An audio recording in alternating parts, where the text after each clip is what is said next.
most of you, but some of you may not know me. That's okay. I'm Dr. Reimer. I'm head of the voice area, and I am privileged to be hosting the Robert Owens Centenary Festival this past 3 days here at the Korff School. Just to give you a little bit of context, I know some of you have this information on Canvas. Robert Owens was an African-American composer who was born in Texas, grew up in the Bay Area of California, and eventually relocated to Germany in the late 1950s, where he spent the remainder of his life. He was an exquisite art song composer, composer of piano music, chamber music, opera, and also an acclaimed stage actor in Germany and Austria. So he was a quintessential artistic human being, and I think a lot of you in this room can relate to liking to do a lot of performing and artistic things. On the panel with me today are 4 humans that were good friends of Robert's, collaborators with Robert, and have sung so much of his music, and we are privileged to have them with us. If you have not looked at the biographies of these esteemed musicians and scholars, I encourage you to do so and to dive even deeper. But the person I will point to first is Dr. Darrell Taylor from the University of California, Irvine. He will be moderating our discussion today. Dr. Louise Toppin from the University of Michigan. Professor Barbara Hill Moore from Southern Methodist University. And Professor, Mr., how would you like to be? Ronaldo Ramon de Alberto. This is Donnie Ray Albert. University of Texas, hook 'em horns. I felt that. I know that. Hey Louise, we're playing Michigan on Saturday. I know, that's why I was like, don't hate me. I have nothing to do with the football team. Oh, but she has everything. And we're going to talk about Robert now. She has everything to do with it. I thought that a good way for us to get this going, particularly because it's such a tight amount of time that we have, is to, by way of introducing ourselves and our work with Robert, is to let you know how we met Robert. And we're going to try and keep that concise. I met Robert through Barbara Hill Moore. So I was introduced to Robert's work through the Anthology of Art Songs by Black American Composers, as so many other people were, which was a work compiled by Willis Patterson. I had recorded one of his songs on a CD devoted to the poetry of Langston Hughes for the centenary of his birth, called Dreamer, a portrait of Langston Hughes. And I was in Florida, about to get on a cruise ship, and I got this phone call from Barbara, who has been a mentor of mine and a friend for many years, but I don't talk with Barbara every day. And so, oh, and I answer, so, yes, Barbara, I'm thinking, is it urgent? Is there an issue? And she says, oh, congratulations on your recording, I heard it, and there's someone that wants to talk with you. And she passes the phone, and here's this bright little voice saying, hello, young man. How in the world? Because for me, and for so many of us, Robert Owens was this mythic figure that was in the ethos and not to be ever seen, only talked about this thing of legend, and here he was on the phone talking to me and saying, I liked your singing very much, and you did a great job with Heart. I said, well, thank you very much, sir. And as it turns out, that then blossomed into some of the most gratifying performances I've ever had were with Robert. Invitations to Germany to perform with him there, invitations to bring him to the University of California. And in 2012, we feted him through, I run the African American Art Song Alliance, and I give a conference every 5 years, and I persuaded Robert to come all the way from Munich to California, not to Munich to New York, Munich to California, and we feted him, and it was spectacular. It was just marvelous. or to use my best Robert parlance, it was marvelous. It was marvelous. Anybody who knew Robert knows what that is. It's marvelous. And when we came to do our next conference, our friend had left, and we are even now poor. Because I know I feel it very keenly, his loss, and I envy you that you had the opportunities to spend time with him here at this university, and that you gave the U.S. premiere of his great love, which is culture. So I'll pass this on to Donnie, who. My experience with Robert came through an acquaintance, Professor Bernadine Oliphant, and at Texas Southern University, and I were performing with the Center for Black Music Research Ensemble in Chicago, and during our just singing some other songs, she said, "Have you heard of the composer Robert Owens?" And I said, "No, I haven't." She said, "Well, we're going to be featuring him at the university, at Texas Southern University in Houston. My colleague, Carlton Hines, is working on a doctoral thesis on his music and his life. And we want to consider you coming down and doing some of his music and getting a chance to meet him." Which they sent me some music, told me to learn it because he was going to be there, he's going to be playing it, familiarize yourself with it. So I went down and had a marvelous time meeting him, first of all, because he's a delightful personality to begin with. He just enjoys his music, he enjoys the people that he's meeting. He was happy to be in Texas. He hadn't been in the States in a while, and so that was his reacquaintance. Carlton had gone to Germany and did about 20 60-minute tapes of Owens sitting down playing through all of his music as much as he possibly could. And Carlton was recording it and also recording and documenting just about everything. It's like a footlocker worth of music that he left behind. Carlton, we did 2 cycles each, bass, baritone, tenor. Carlton was the tenor. And the soprano, Bernadine Oliphant, and the mezzo, whose name escapes me, was from, she was from Prairie View. And we enjoyed that concert. We didn't have this many people, unfortunately. It was about half this many in the little hall at Texas Southern University. And I think everybody went away exclaiming the work as well as how great everything was. And it's from out of that outpouring, I said, I've got to pass this on. I've got to let other people know about this. And the more I let people know about it, I told Barbara, I was passing it on to, and I had realized that through the anthology that Dr. Patterson, with the help of this lady here, Louise Toppin, had put together an accumulation of African-American composers, and 2 of those songs were from one of the song cycles, Mortal Storm, Langston Hughes' poetry.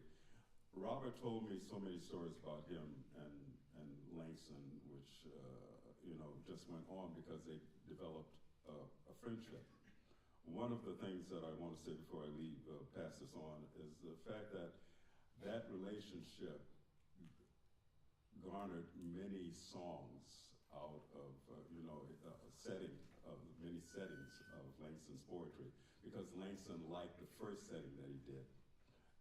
He said, "That's my music. That's my poetry." He said, "That's my music." So they developed that relationship. But Langston gave him a book of all of that poetry, and Robert told me that he loaned it to another singer. And the singer was on a train in Germany, and if you've ever traveled in Germany and you know you don't leave your possessions in a place when the train stops and you go to the bathroom, because your stuff is probably going to disappear on you in some way because of the stops. You have to stay on top of things. Well, that book of poetry was lost and was never recovered. But fortunately, before it was lost, he had already set tons of that poetry to music, which exists now and we've experienced this week. It's been wonderful to just listen to everybody else sing his music, and younger generations are doing this. If you ever get a chance to meet an American composer or any composer in your life, you never know where they're going to take you, where they're going to lead you. It's an experience. I've met many composers. Some of them die along the way. Their music dies along the way because we don't bother to pick it up and carry it on to the next generation and the next generation. It's that way with orchestral music. It's that way with instrumental music, vocal music, any type of music. It's that way. It's like plays that die, you know, if the words are not spoken. And Robert was one of those composers who bridged the gap between his love of the European art form and his love of his country, which no longer really accepted him as who he was, a black man in America in the 40s, 50s. He bridged that gap and made it work. And that's the way it was presented to me through Bernadine's words. The first time she said, you've got to hear the composer who bridges the gap between European and American, and it makes it sound like it's one of the most beautiful things that you'd ever want to hear. So do experience as much of any composer that you meet, your classmates, who might become the next great. You never know. Enhance it, you know, sing their music, play their music. Yeah. Amen. Who's next?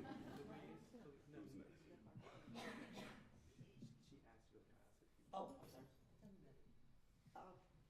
Go ahead.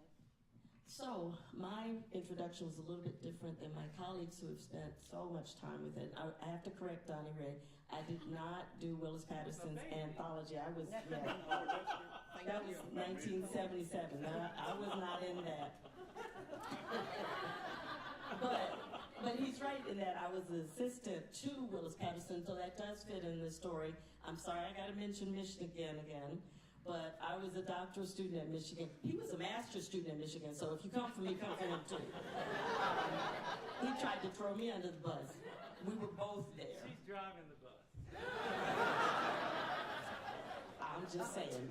But anyway, so I was a student, when I was a doctoral student, you have to plan your dissertation recitals, and I decided that I wanted to include African American composers because of the work that Willis Patterson had done at Michigan, and I was an assistant to him. I was at Michigan to study with George Shirley, and we both did study with George Shirley, but my job was actually to assist Willis Patterson with his music. And so when I was thinking about the legacy at Michigan of African American composers, I decided that I wanted to do what I had not seen, which was a dissertation on African American music, a recital, all of African American art song, no spirituals. And what I wanted to show is that composers, African Americans, wrote in different languages. So I had German, I had French, and I wanted to show that they also did chamber music. So I had some Undine Smith-Moore chamber music. I wanted to really mix it up in terms of what they were going to sing. So I went to see, I looked at Dean Patterson's collection and saw the 2 Robert Owens songs, which I loved, but I also said I don't want to include any music that was in that publication from 1977 because people already knew it. And your objective is to do original, new research. So I took that as my jumping off point, and I talked to both of my teachers, Patterson and Mr. Shirley, about did they have any scores that I could look at. And so I looked, and I found Heart on the Wall. It was written in both German and in English. And so I talked to them. I said, well, do I sing this in German or do I sing it in English? It's perfect for my voice. I was a lyric colorateur then. And I said that I'd love to include this to represent German. And they were like, well, we don't know. You need to reach out to Robert. So they gave me the information to reach out to Robert Owens. Never heard from him. So I did my dissertation on January. We made the decision. They said, you choose. So I decided to do Heart on the Wall in German. And January 22nd, I only know because it was my dad's birthday, 1990 was my last dissertation recital. And I sang Heart on the Wall in German along with the rest of this program. And people, were encouraged by it. And this one was in the audience. And he said that was part of what got him started on his wonderful work, exemplary work in African American art song was seeing somebody else ahead of him. I'm a day or two older than he is, just a day or two. And so after that, I graduated in May of 1990, and this is why it's relevant. Mr. Shirley insisted I apply to the Munich International Competition. It was my very first competition. I didn't know it was a really big deal. And I got in. I was one of 110 women in the world that were invited to come to the competition. And I had a new job I was supposed to start. And I said, I'll be back in a couple of days. I'll be kicked out of the first round and I'll be home. I was there for a month. But I was a finalist, but that first week, this man walks up to me. He said, I heard you're around, and he said all the black expats were really interested to see an African-American singer in this competition. And I said, okay. And he said, my name is Robert Owens. And I said, the composer Robert Owens that I wrote about a year ago asking, do I sing Heart in the Wall in German or in English? And he said, well, why would anybody sing Langston Hughes in German? So my first encounter with him was humorous, but I did have to come back and say, well, why was it printed in German? Why was there a German text? And he said, well, it was Orlando Film Musikverlag, so they had printed the German for German singers to know what it was about, not for an American to sing it. So that started a relationship with that song, and with Robert, I had the opportunity several times to actually perform it with him at the piano. And one of the times, he's actually at the Alliance when I sang it, he said, this rhythm is wrong in the score. And I said, it is? And he said, I wanted a Wiener Waltz here. And I said, oh, really? And if we have a minute, I'll show you what that means. But he signed my score the last time I worked with him, and he said, thank you for singing my music the way I wanted to hear it at last. That always touches me to think about what a wonderful human being he was, and generous. He'd heard many people sing it, I know. It was written for a coach of mine, Mattawilda Dobbs, but he was just such a lovely human being, and as Daryl Taylor says, we miss him. So Mattie Wilda Dobbs was more than just Louise's coach. She was after Marilyn, Leontyne Price. No, after Marian Anderson. After Marian Anderson, she's the first black person to have a long-standing contract at the Met, and she was a fabulous coloratura soprano. And I believe today is her 100th birthday. It would have been. For Mattie Wilda? Yes. She would have been 100. And Heart on the Wall was written for her. And so were the coloratura songs. Yeah. Yeah. All right. Well, which we heard Sidebar. today, right? Evelyn did Yeah. those coloratura songs. Barbara Hill. Well, my story is short because it's so personal. I will give you a little background. In the 60s, it wasn't quite so easy to go abroad to have a career, but it was quite easier than having one in America at the time for me.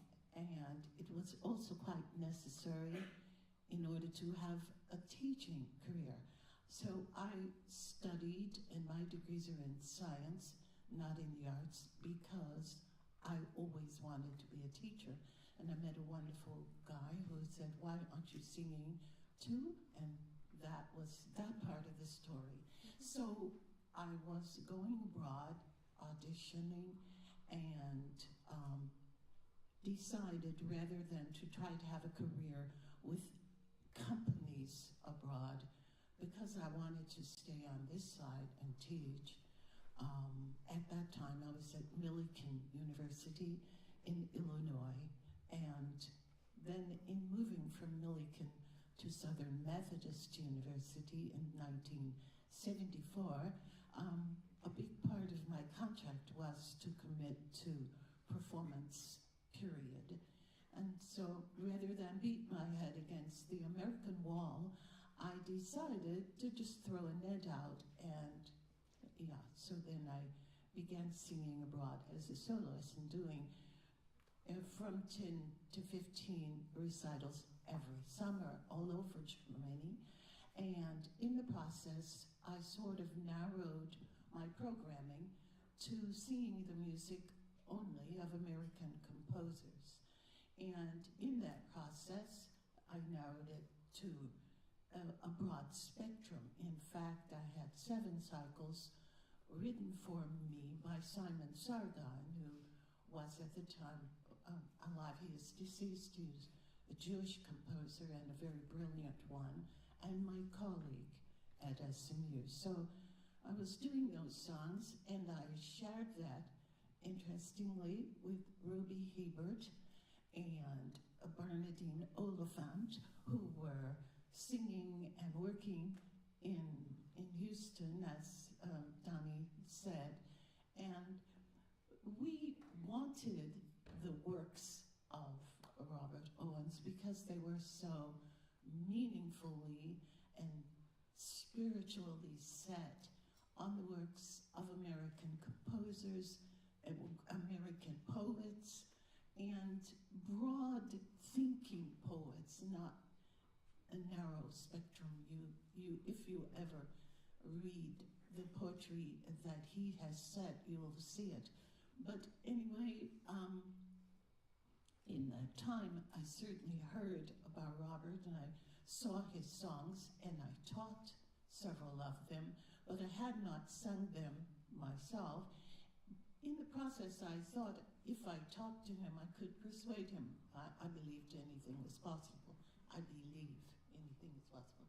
So I thought, well, I'll just ask him to write something for me, because all the things that he's written really are for a super high voice, and I'm a soprano, but I'm what it was called at the time young dramatic, and I didn't sing all that over the line coloratura stuff. So I was like, give me something with some power, I wanted to do something dramatic. And anyway, long story short, I was telling Donnie about my interest.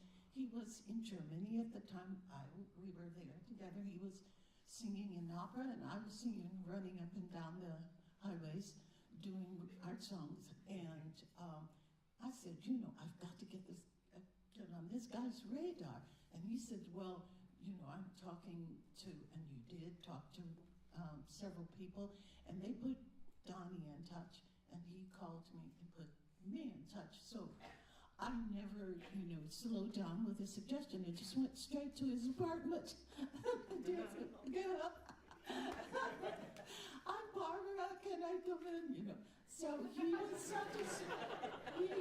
such a sweet man. I mean, we just spent hours and hours laughing. He had an amazing sense of humor. And, we shared one really wonderful thing, well, sad, but wonderful, in that both of us had horrible memories for names. But he remembered my name, and I remembered his, and we used just to laugh about the names, the most accessible names that we just couldn't ever keep in our radar.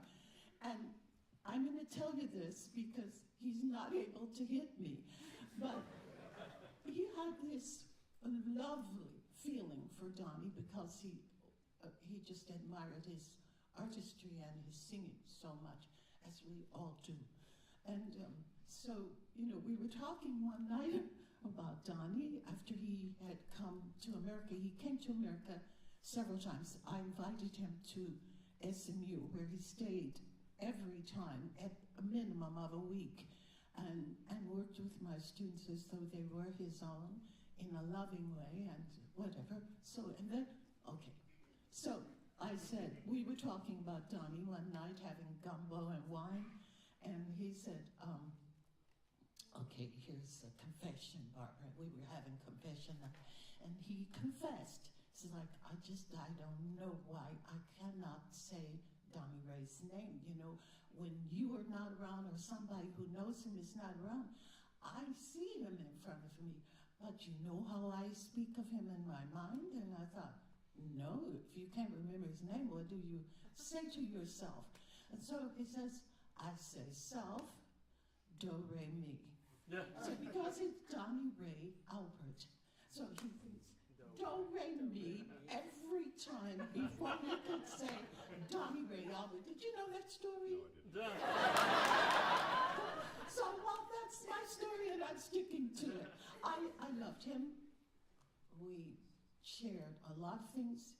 He told me very personal stories about why he felt he could not come back home to America and live happily, and about his trip to France first, and his joy there in Paris, and the reason he moved to Munich, and why he stayed there until he passed away. So I guess now you'll have to ask questions. There you go.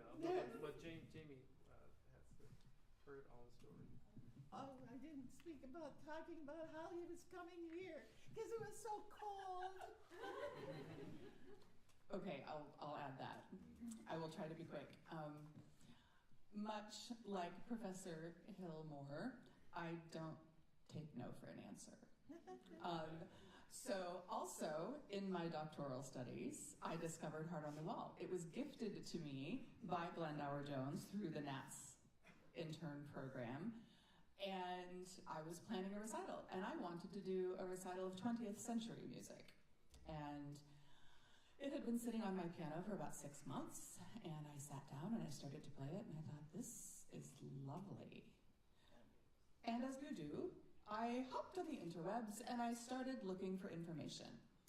And I found a paragraph on the website that Dr. Taylor maintained for the African American Art Song Alliance. And I thought, one paragraph, that's a dissertation topic.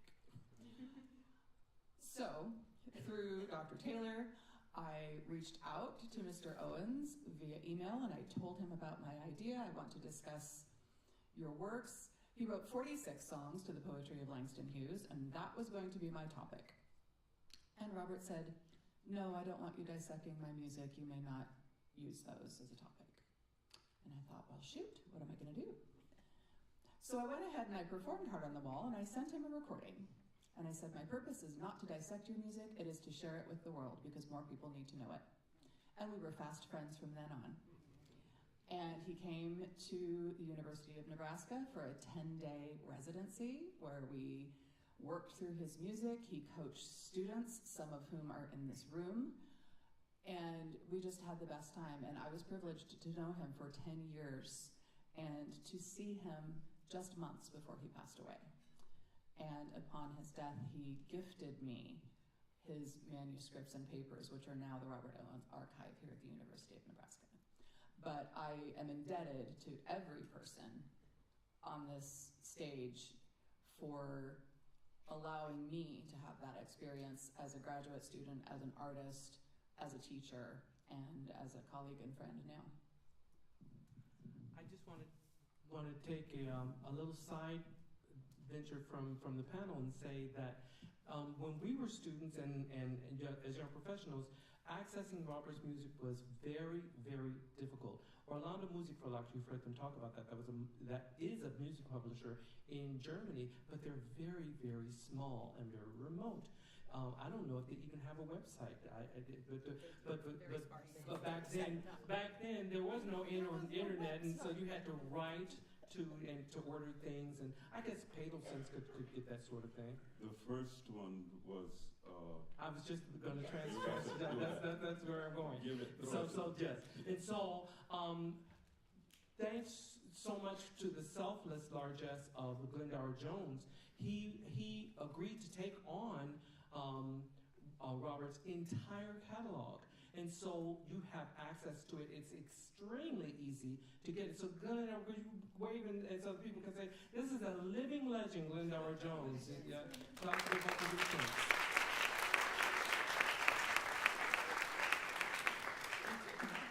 Can you name any other publisher? I can't, a couple of them, but I mean, it used to be Paddlesons and you had to go to New York to go and look for these things. Now you can go while you're on your kitchen table and surf the web and send an order to Glendower, and it's got PDFs and other things like that. So there's no. Let me also add before we run out of time. Louise and I have put significant resources online. They do not come with a paywall. It's accessible to everybody. So mine is the African American Art Song Alliance. Louise is the head of Vademus, and her big project that you have access to is the African Diaspora Music Project. Just extremely accessible. I have a very, very active discussion page on this ancient repository of information called Facebook. That we have a discussion group there, and I'm so sorry, but if you want the information, that's where it is. There are about nearly 8,000 people engaged in the Alliance discussion group, so come and be part of it. You just have to pass one little test saying why do you want to be part of that, so I'm making sure you're not selling sunglasses or T-shirts and the like. So, moving on to our panel discussion, back to our panel discussion, we knew Robert, we have the blessing of knowing Robert as a person, and in ways that can be a little surprising sometimes and delightful always. I knew Robert to be a man of defined pleasures. He loved eating, and those things that he loved heartily. To watch him eat is like, my God, it's an art form. He really enjoyed every morsel of that. Donnie recorded an album of his songs, which was spectacular, called Tearless. Cycles. It's out front. We're selling it for $15. If you buy one, you get my other recording free. It's the recital recording. But there are reasons for all of They those are things. so difficult to come about. Grab them. Set 3 aside for me. I'll buy them. No, it's one of the most exquisite recordings of Owens's work. And then I followed up with work that, and both of us had Robert as our with orchestra. Spectacular. I said that to say, so when I was doing this recording with Robert, we did it in New York. Robert flew over from Munich, and he was in his 70s at that time, I think about 75, 76. And I was very, very concerned. So, because, this frail little man coming all the way over to New York, and what's going to happen to Robert? And Robert was housed in the Village, and I was in East Harlem, and we were recording in the Bronx, and it was super hot. Now, if you've ever been on the New York subway, in the best of times, it's hot. So when it's super hot, and there's no air conditioning, you're just melting. So we would meet at 72nd Street in order to take the train up to the Bronx. And I was just looking at Robert all the time saying, are you going to fall apart? So finally, at one point, I said, listen, Robert, I don't know about you, but I got to stop. I had to sit down. He said, well, Daryl, if you need to sit down, then you just, I will wait. That's the kind of person that Robert was. He was just to the end, to the very end, just full of vim and vigor. You would never know. He would say, Robert would say, these bones, my bones know my age. My bones know my age. So I hand it back to you to say, what intricacies do you know of Robert that you can share? Well, that's just an enormous amount. But I always go back to meeting his first publisher, Gottenmeyer. Operated all of Robert's music out of a basement in his apartment, in his house, actually. And he had the printing machine and this huge printing machine up against the wall in the basement. And I went to Robert, because Robert took me to him. And I said, this man is printing your music? He said, yes. And he wasn't terribly supportive. He wanted to get out of that basement and move it on to something else. He felt that Gottenmeyer was taking his money and was not distributing his music as much as it could have been. And he was very, very well known. Robert was known as a Schauspieler, that is an actor. He was a German actor. He was an actor before once he learned German through the prisons that we were keeping in Arkansas. He learned and befriended some of the prisoners in the German camps in Arkansas. And he stayed friends with several of them throughout his lifetime, who lived in Vienna and other places. And they became fast friends and knew him as an actor and not necessarily as a musician. He spoke several languages. He spoke French, where he went to school and got composition training. He spoke German just because he knew those guys and he learned German, and he lived in Germany. He spoke Italian. He spoke, during the end of his life, he was studying what ministers study, the Greek. Greek, he was studying Greek, and he said it had to be one of the hardest languages he could ever possibly learn. And I didn't realize that. I was doing Falstaff in Copenhagen. He wanted to come to the performance, and I said, why would you come all the way up here? You don't need to. He said, well, I want to see you perform. I said, no, I'll send you the critiques. No, he said, send me the critiques. I didn't tell him I was going to send them to him. He said, I said, what, do you speak Danish? He said, yes, I spent some time in Denmark, and I can translate those critiques for you, and I'll send them back to you, which he did. So he always had another surprise up his sleeve. The do-re-mi.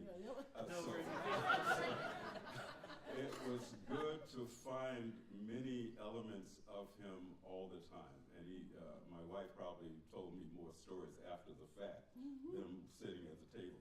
He finished the set of songs that I'm singing later this afternoon, a spiritual set, which was a compilation of a whole lot of things that Carlton left unattended to when he passed away. And Owens told me to collect them from his wife, his widow. I collected the material. Owens came to my house and started to put things together. I saw the spirituals that were disarranged and that were not really put together. I didn't know what they belonged to, if they were separate and how. He says, no, that was my intention to eventually make them a cycle of some kind. I said, well, do it now because I have a recital coming up and I would like for you to do it. So at my dining room table, he finished putting them together, which we will sing this afternoon, but they're now published. The first time I performed them at his Art Song Alliance at University of California, Irvine, there was a table set up like the one here for us to go through the music, look through it, and find out what you want to say. And I came across the copy, which I'm going to use today. It was published. And I said, I had my little handwritten copy that he had. And I said, it looked just like that. It was just like that. And I said, why didn't you tell me you had published it? He said, I thought I had. And he's sitting there about to play it. So this is the fourth time that I've sung it this cycle twice with him playing at that, and the first time at the United Methodist Church in Dallas after he finished composing them and arranging them, I should say. I sang them last week at University of Texas, celebrating his life. So I did a smaller version. Thank you for doing this. You owe a lot to this lady to have done her doctorate on this composer. And I'm doing it for this is actually my fourth time ever doing the set. So you remember things that you do less and things that you've done to me 400 times? Yes. I've done Porgy over 400 times. I can remember that thing back and forth. But to do this one, I'm really fortunate to get a chance to do it. I want other people to do it. After I've sung it once, I want somebody else to do it. I want to throw it at my students. I want to hear somebody else, how they interpret it. We are interpreters of many people's, unless you're a composition person yourself. I do not like people rearranging Hall Johnson. I don't like people rearranging Swanson or any of the other African-American composers. I say, when you want to do your own music, I don't like you to gospelize it unless it's gospelition. And do what's on the printed page. Most of the composers I've ever worked with, they tell you up front, keep the rhythm going. You know, you might miss a note or two, but when you learn it the way it's supposed to be written, sing what's on the page. Play what's on the page. I don't want you to gospelize my music. I don't want you to do anything else to my music. Sing from here, and what's from here to here to come out of here in the proper way. So you must learn. It's an old Indian saying. I speak from my mind what my heart believes. So do that when you're doing your work. Think about it. Words. We've been about words all week long. And that's what Robert was about, words. He had to say them 10,000 times before he even said it to music, because the words spoke to his heart, his mind, and his pen. Did you have some juicy tidbits to offer to us, Barbara? Well, I don't know how juicy, but just a little tidbit. He wrote a set of spirituals ongoing for me finally after years of him saying, well, if you make me some gumbo, I'll do X, Y, and Z. But he came home to eat, that is for sure. And he kept promising it because he heard my ensemble spiritual voices in Europe singing once. And he said, okay, now that I've heard them, I understand their voices, and I'll set some spirituals. And so I brought these beneath me just to show to Jamie, because it was so fun that he had these little notes. Well, at last, dear Barbara, here they are. And then I would go through them and write and call him and say, okay, I know what you meant, but guess what you put down, hurrying. And then, but I had the privilege, really, the honor of helping him to edit a lot of his songs before they came to American publication. And so to me, that was such a special time. He valued my knowledge because of my understanding of the voice, not because he so much knew my own. And then, there were times when I would say, well, why don't you write for more dramatic voices or thicker colored voices other than male voices? He did write a lot for men. So I said, okay, come on, what's up with that? And then he promised. And so, January 3rd, 2003, he would send me, the beginnings, and then I just would say, okay, when you come here in February, we have to fix these. And we did fix them, but he didn't send them back until October. But what Donnie is saying about not recreating music that has been composed just because you're feeling the spirit, I believe am the only person up here who met Hall Johnson, who sat in a master class with him when I was 14, and he would say to all the adult singers in there who were really serious about study, don't change that rhythm there, dear, or don't add this there, sir. He was a very polite and gentleman, but he would say, just don't change my music, and that's the kind of hue and cry of people who put their hearts and souls into something, and then you recreate it because you're feeling something. This is lovely to feel it, but feel it privately, don't publish that, just feel it at home. That's it. You go ahead. I know you wanted to say something.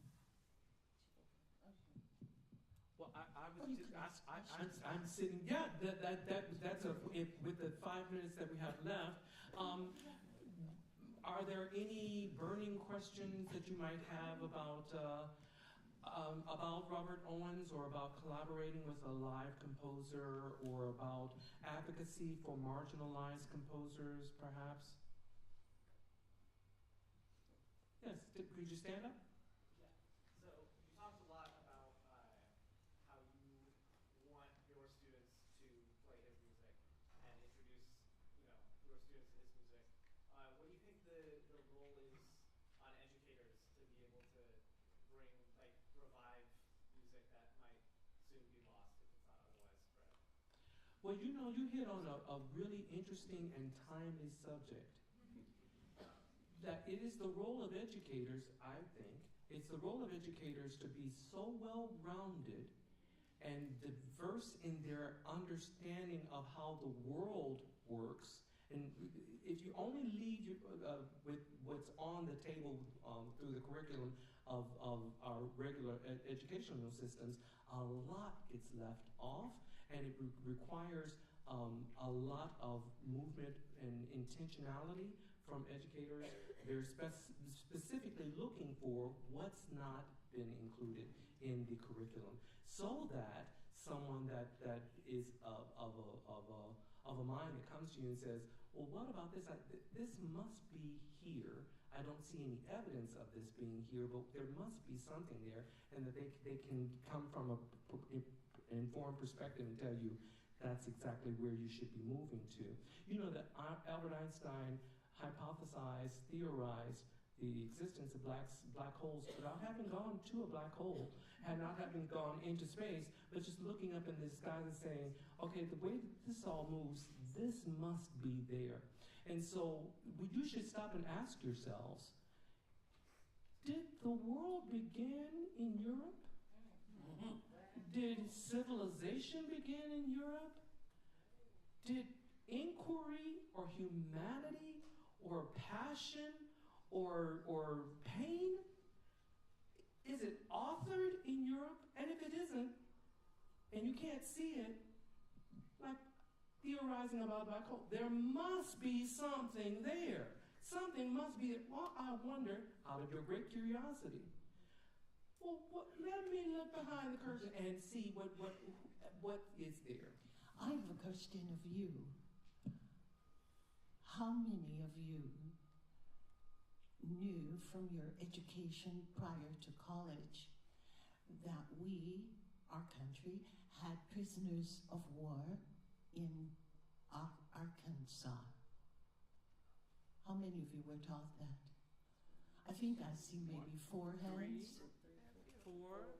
Yeah, well, That's 5 more hands can you than I imagine expected. as an adult, my first time in Europe, my husband and I and 2 other couples, we were in Germany, and as fortune would have it, our generator broke down in our van, in our minivan, and we stopped at a place where we had to stay overnight, and the guy started to speak to us in English with a southern accent.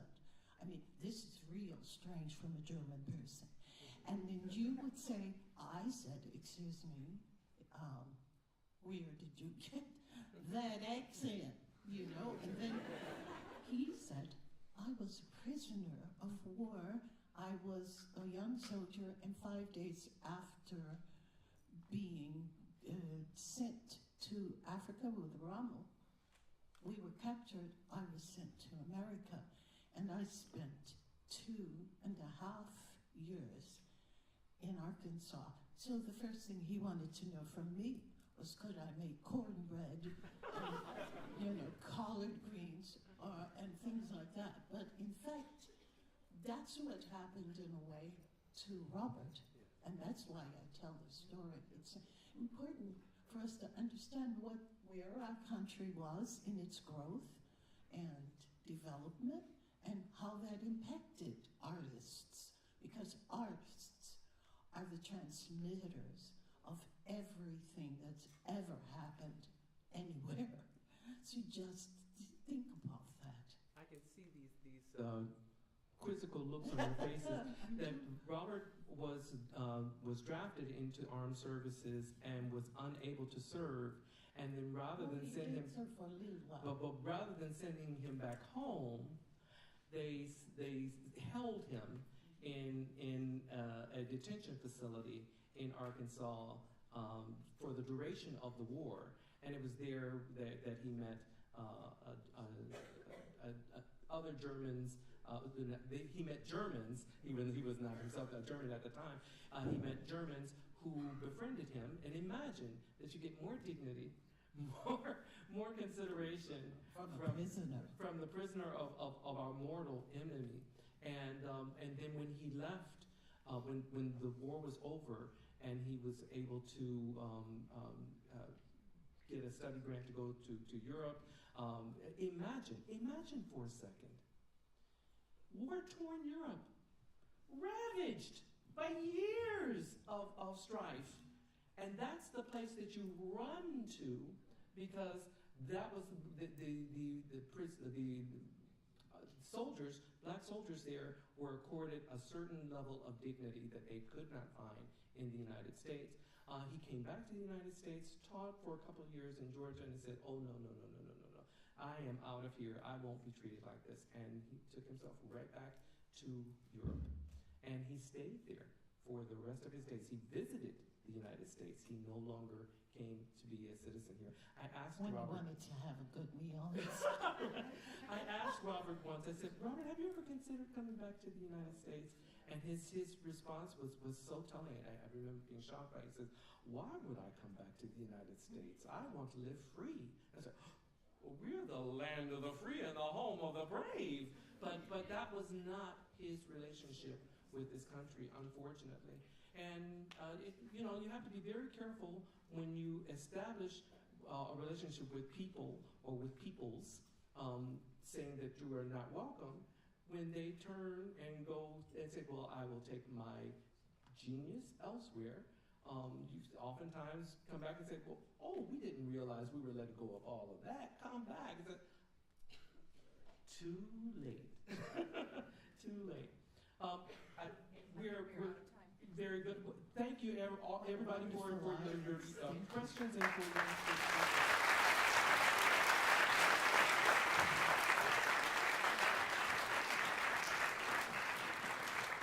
If you are free, the festival is not over.